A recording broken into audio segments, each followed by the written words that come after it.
ഇവിടെ ഇന്നൊരു മധുര വിഭവമായിട്ടാണ് ഞാൻ വന്നിരിക്കുന്നത്. നമ്മൾക്ക് ക്യാരറ്റ് കേസരിയാണ് ഞാനിവിടെ ഉണ്ടാക്കുന്നത് കേട്ടോ. ഓറഞ്ച് കേസരി എന്ന് വിളിക്കാം. നമ്മൾ ക്യാരറ്റ് വൃത്തിയാക്കി കഴുകി അതിനകത്ത് പാലിൽ നമ്മൾ വേവിക്കാൻ വെച്ച് 2 ഏലക്കയും ഒരു നുള്ളി മഞ്ഞളും ഇട്ട് വേവിക്കാം. ഞാൻ 4 ക്യാരറ്റ് എടുത്തുള്ളൂ. നല്ല കളറല്ലേ. അപ്പോൾ ഈ ക്യാരറ്റ് എല്ലാം പറക്കിയെടുക്കുക. തണുത്തതിന് ശേഷം നമ്മൾ മിക്സിയുടെ ജാറിനകത്ത് ഇട്ട് കൊടുക്കുക. എന്നിട്ട് നല്ല മഷി പോലെ ഇതുപോലെ അരച്ചെടുക്കണം. എന്നിട്ട് ഈ പാൽ നമ്മൾ മാറ്റി വെക്കുന്നുണ്ട്. നമുക്ക് വേണം. പിന്നെ വേണ്ടത് 1/2 കപ്പ് റവയാണ്. റവ നമ്മൾ നെയ്യിൽ ജസ്റ്റ് ഒന്ന് വറുക്കുക. അതിനുശേഷം ആ പാൽ ഒഴിച്ചു കൊടുക്കുക. നമ്മൾ ക്യാരറ്റിന് വേവിച്ച പാൽ.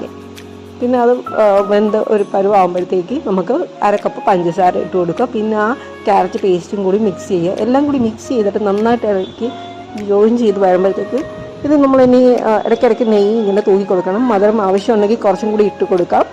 പിന്നെ നമുക്ക് കിസ്മിസ് അണ്ടിപ്പരിപ്പ് എല്ലാം നിങ്ങൾക്ക് ഇഷ്ടമുള്ളതെന്ന് ചേർക്കാം.